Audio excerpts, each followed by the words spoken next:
Baik, selamat pagi semuanya. Oke, kita lanjut ya untuk K3 manufaktur. Ya, jadi kita tahu manufaktur itu adalah suatu cabang industri yang mengaplikasikan mesin, peralatan, dan tenaga kerja dan suatu medium proses untuk mengubah bahan mentah menjadi barang jadi yang memiliki nilai jual. Jadi manufaktur ini memproses suatu bahan baku atau bahan mentah menjadi barang jadi yang memiliki nilai jual. Ya, kita tahu kalau kita jual bahan mentahnya, itu harganya murah ya. Contoh kita jual rotan, itu harganya mungkin murah. Apalagi saat sekarang ini pemerintah mengharapkan kita memberi nilai tambah untuk setiap bahan mentah atau bahan baku, artinya diolah dulu, baru diekspor. Karena nanti harga jualnya akan lebih tinggi dan juga pemasukan buat pemerintah akan lebih tinggi. Jadi kalau kita jual umpamanya rotan aja, mungkin kita hanya dapat 1 juta lah istilahnya ya, untuk sekian beratnya. Tapi kalau kita olah dengan berat yang sama, ya sebagai bahan mentah, entah kita buat itu menjadi suatu kursi ya atau apa, bahan-bahan kerajinan rotan umpamanya, itu harganya mungkin bisa menjadi 10 kali lipat. Nah, mungkin bisa kita jual dengan harga 10 juta. Ya itulah gunanya bahan baku itu diolah dulu. Ya. Karena di sini berarti kita menjual jasa juga ya. Jasa untuk mengolah bahan baku atau bahan mentah tersebut. Jadi beda. Makanya jangan jual yang bahan mentahnya aja. Ya kita tahu negara kita ini memiliki kandungan alam yang banyak ya, atau bahan-bahan mentah. Nah, seringkali kita jual langsung. Akibatnya negara tujuan asal itu ya mereka kemudian olah sendiri dalam negerinya dan mereka memiliki keuntungan. Nah, sekarang pemerintah mengharapkan ini semua bahan mentah, bahan baku ini diolah dulu menjadi satu benda yang bernilai tinggi baru dijual. Harganya akan bisa 10 kali lipat lebih ya. Nah, jadi itu manufaktur ya, atau kita bisa katakan juga pabrik lah gitu ya. Jadi manufaktur bisa berarti pabrik. Nah, ada beragam jenis-jenis pabrik ya, seperti mulai dari pabrik elektronik, pabrik garment, pabrik tekstil, pabrik produksi makanan, pabrik usaha kecil menengah ya, buat cemil-cemilan gitu ya, pabrik kerajinan tangan, pabrik otomotif, dan lain-lain. Nah, apa hubungannya dengan K3? Ya, jadi K3 ini kan berlaku di semua industri. Karena menurut definisi Undang-Undang Nomor 1 Tahun 70, suatu tempat kerja itu adalah yang memiliki ya aktivitas kerja, tenaga kerja, dan juga sumber bahaya. Jadi K3 ini harus memasuki semua sektor industri. Selama ini orang fokus mungkin ke tambang, migas. Padahal sebenarnya enggak ya. K3 itu bisa masuk ke semua sektor ya. Sampai ke usaha kecil menengah, UKM ya, kerajinan tangan. Karena di sini kita bicara keselamatan ya, menghindari para pekerjanya dari kecederaan dan bahkan fatality atau penyakit akibat kerja. Ya, jadi K3 bisa juga dan harus masuk ke sektor industri. Nah, disinilah peran nanti seorang HSE officer ya, bagaimana dia mengaplikasikan ilmunya dan kemudian melakukan identifikasi bahaya analisa dan penilaian risiko, serta pengendalian risiko di tempat kerjanya yang mungkin berupa satu industri manufaktur ya, atau pabrik. Ya, ini kalau dilihat sih pabrik garment ya, ada mesin jahitnya. Kalau ini pabrik elektronik, ya, kayak ini. Ini pabrik otomotif.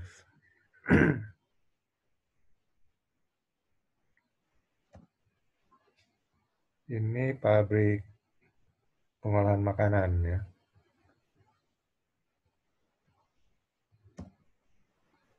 Aktivitas manufaktur ya. Nah, aktivitas manufaktur ini tergantung juga dari jenis produk yang diolahnya ya. Ya, contoh pabrik garment itu aktivitasnya ada menjahit, memotong kain, mengukur ya, menggunakan mesin-mesin ya, pengetesan dan lain-lain. Kalau pabrik makanan ya, ada mungkin mencampur bahan makanan ya, dan juga mungkin ada pengolahan bahan kimia ya, ada lab-nya dan sebagainya. Kemudian mungkin menggunakan mesin-mesin, lalu ada pengetesan. Nah, kalau orang yang kerjanya di bagian pengetesan, itu kerjanya hari-hari hanya nyicipin makanan ya.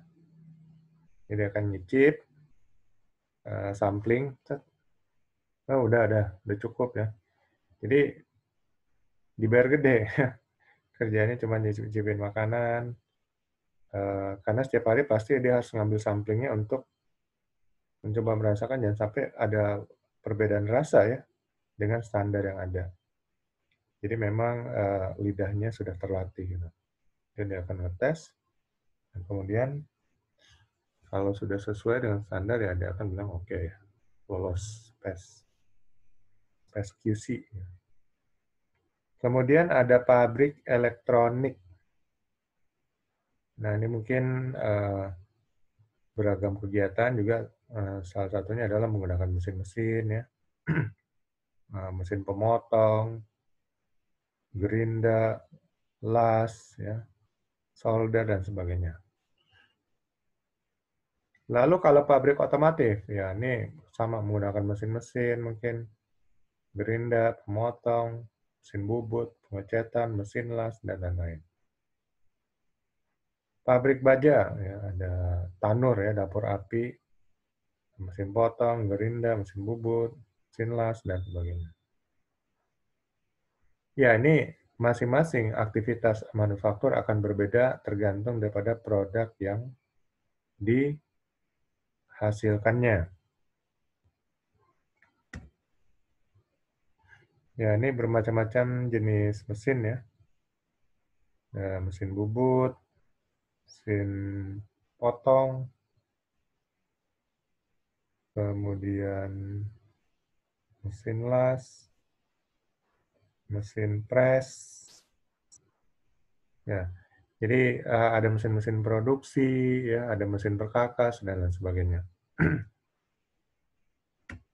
Ya, tentunya semua mesin-mesin itu mengandung sumber bahaya ya. Jadi banyak peristiwa-peristiwa ada terjadi di Bandung. Ya. Jadi saat bekerja, dia rambutnya ini cukup panjang ya, cowok tapi rambutnya agak panjang. Ya, mungkin pengen jadi anak metal gitu. Tiba-tiba rambutnya ketarik nih, tarik mesin dan akhirnya ya fatality ya, mati dia, karena tergilas oleh mesin. Jadi kalau bekerja dengan benda-benda yang bergerak ya atau mekanik, dilarang memelihara rambut. Rambut harus pendek gitu. Kemudian lengan baju jangan yang panjang. Nah, ini sumber-sumber bahayanya ya, yang mungkin ada di manufaktur.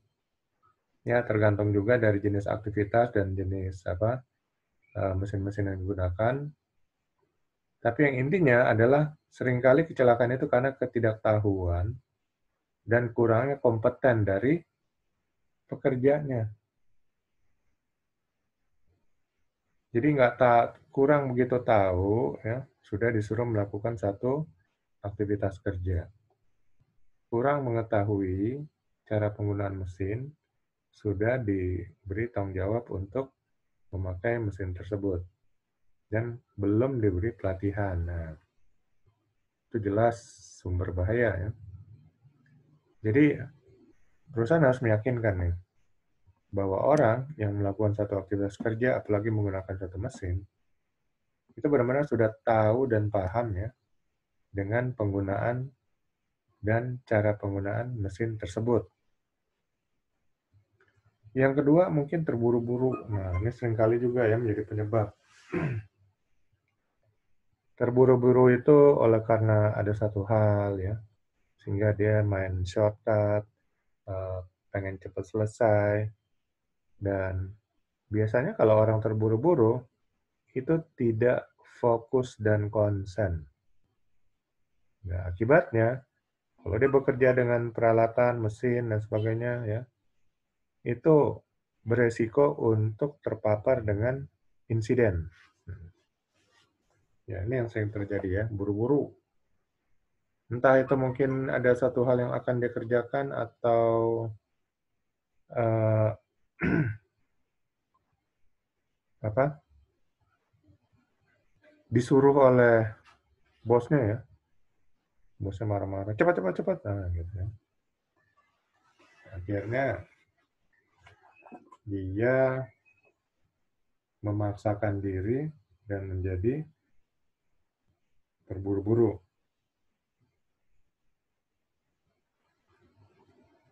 Kemudian yang selanjutnya adalah lalai dan ceroboh. Lalai ini artinya tidak waspada. Ya. Ceroboh itu kurang hati-hati ya, dan tidak konsen, tidak fokus. Akibatnya, ya insiden menanti ya. Nah ini biasanya masuk ke dalam kategori unsafe act yang kemarin kita sudah pelajari di teori gunung es, teori piramida, teori domino. Yang menjadi penyebab langsung suatu kecelakaan kerja adalah perilaku tidak aman. Ya. 96% penyebab kecelakaan kerja itu perilaku tidak aman. Ini unsafe act. Tidak mengikuti prosedur juga unsafe act. Ya. Perilaku tidak aman. Jadi sudah tahu prosedur, tapi masih bypass, ya, masih memakai caranya sendiri, perilaku tidak aman. Tidak memakai APD, ya, sama, perilaku tidak aman. Jadi sudah ada APD, mungkin pengawas nggak ada, dia melepas APD-nya. Lalu miskomunikasi, nah ini juga paling banyak menjadi penyebab kecelakaan, ya. Komunikasi yang kurang baik, komunikasi yang kurang efektif, ya. Dan komunikasi yang kurang efektif ini yang sering terjadi ya. Jadi si A memerintahkan kepada B dan tidak meminta konfirmasi, langsung saja menganggap B-nya sudah ngerti. Akibatnya B juga nggak mau bertanya lagi gitu. Nah, ya, menanyakan ulang, memastikan ulang, tapi langsung mengira-ngira aja, oh kayaknya maksudnya gini. Nah itu yang jadi masalah dan berujung pada insiden. Kemudian sumber bahaya lainnya adalah mesin-mesin ya. Nah, untuk penggunaan mesin-mesin ini memerlukan konsentrasi tinggi ya. Bukan konsentrasi tinggi, kehati-hatian. Kalau tidak ya, lengah sedikit ya, ceroboh sedikit, lalai sedikit, maka akan terpapar dengan insiden. Kemudian lingkungan kerja ya, lingkungan kerja yang tidak mendukung, ya. Mungkin tempat kerja yang tidak bersih, tidak rapi ya, kotor, berbau, dan sebagainya, itu yang mungkin bisa menyebabkan pekerja kehilangan konsentrasi dan kehilangan kehati-hatian dan bisa menyebabkan insiden. Lalu bahan-bahan kerja ya yang tidak digunakan sesuai dengan cara penggunaannya, ya, seperti terutama bahan-bahan kimia ya, dan terutama sekali bahan-bahan kimia berbahaya, dan itu dapat menyebabkan terpaparnya dengan insiden ya. Ya mungkin luka bakar ya, dan penyakit-penyakit yang ditimbulkan lainnya oleh bahan kerja ini. Sikap kerja. Sikap kerja ini bagaimana para pekerja ini bekerja dengan penuh konsentrasi, disiplin ya. Nah, ini yang menunjukkan sikap kerja yang positif. Nah, pekerja-pekerja yang memiliki sikap kerja yang tidak peduli ya, kemudian sikap kerja kurang hati-hati ya, lalu sikap kerja yang tidak fokus dan konsentrasi, itu merupakan sumber bahaya mengarah terjadinya insiden. Ya, lalu kebiasaan negatif ya, kebiasaan-kebiasaan yang buruk seperti terbiasa merokok, ya, sehingga pikirannya selalu melihat wah jam istirahat sehingga bisa keluar untuk merokok. Ya ini jadi akibatnya tidak konsentrasi gitu kan. Dan kebiasaan-kebiasaan negatif lainnya seperti melamun dan sebagainya saat bekerja itu juga merupakan sumber bahaya. Dan pengawasan yang kurang efektif ya dari pengawas. Pengawas menganggap semuanya akan berjalan lancar saja, sehingga tidak menunaikan tugasnya dengan efektif.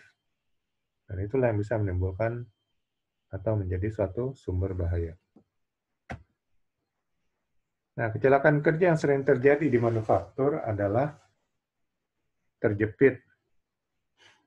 Ya, terjepit antara dua benda ya, terpotong ya, potong oleh benda-benda yang ujungnya tajam, terpeleset ya oleh karena ada sesuatu yang licin ya, tergilas ya oleh mesin atau kendaraan, tertumbuk ya oleh sesuatu yang bergerak, tersayat, nah hampir mirip-mirip terpotong ya.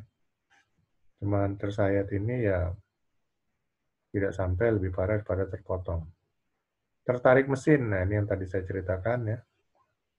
Jadi suatu mesin yang bergerak itu biasanya akan menarik sesuatu ya seperti ujung baju, rambut dan sebagainya.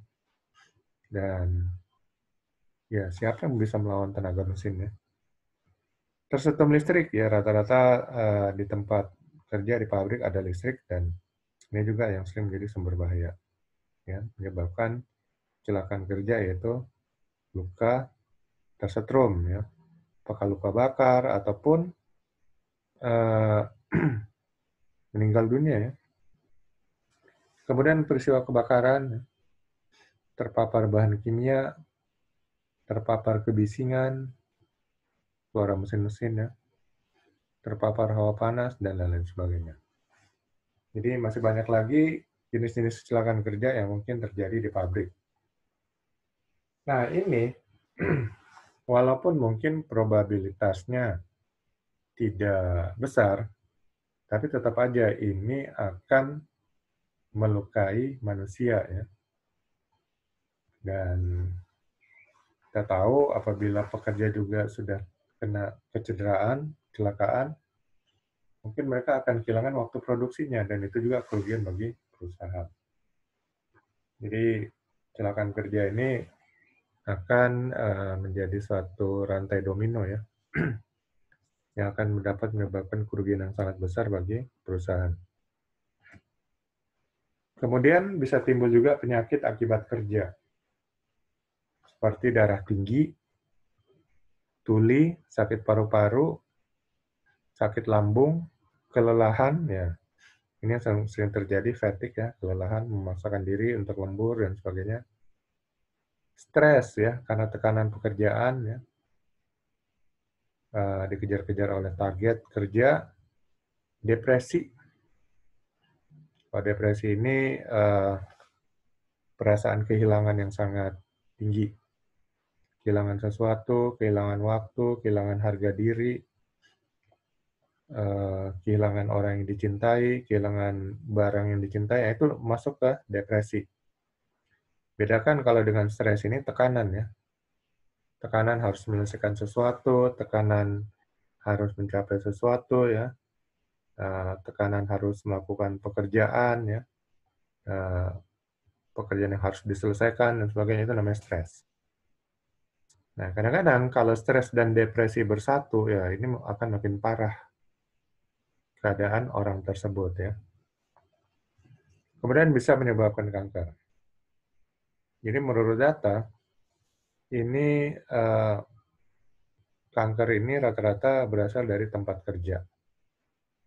Dan di seluruh dunia mungkin tiap tahun ratusan ribu orang ya yang terpapar dengan kanker. Nah, ini memang harus menjadi perhatian.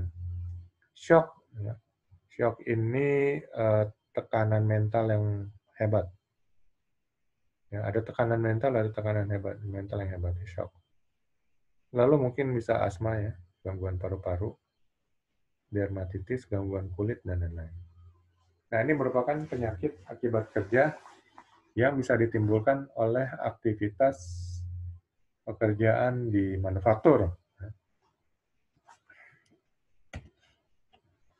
Pengendalian resikonya. Yang pertama tentu kita harus mengidentifikasi peraturan perundang-undangan keselamatan dan kesehatan kerja. Ya.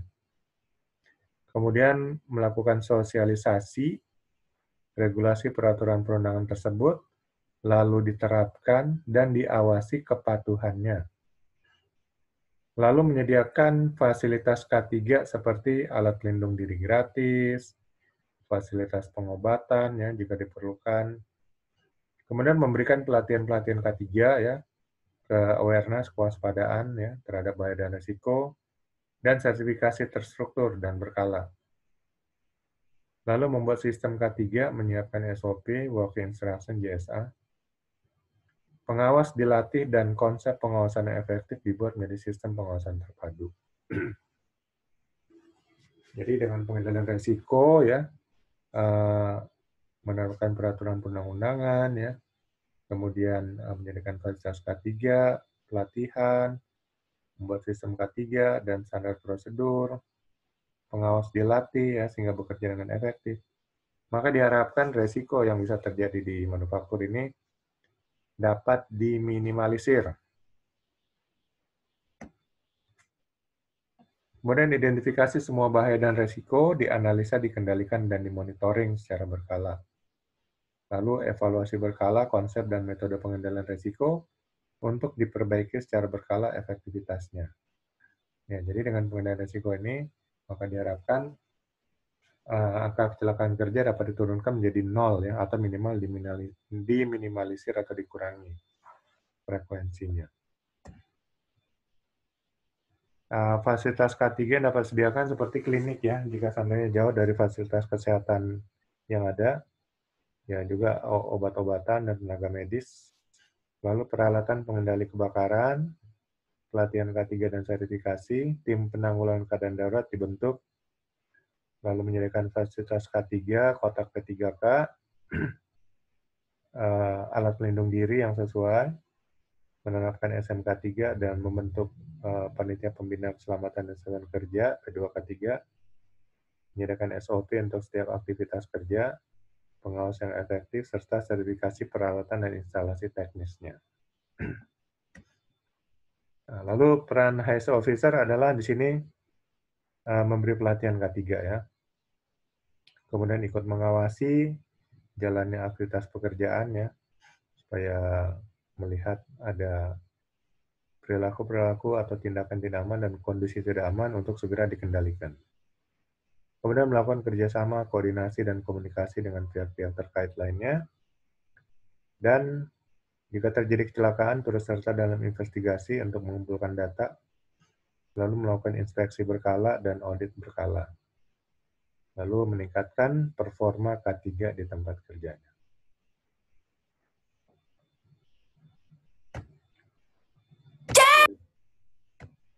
Sampai sini ada pertanyaan?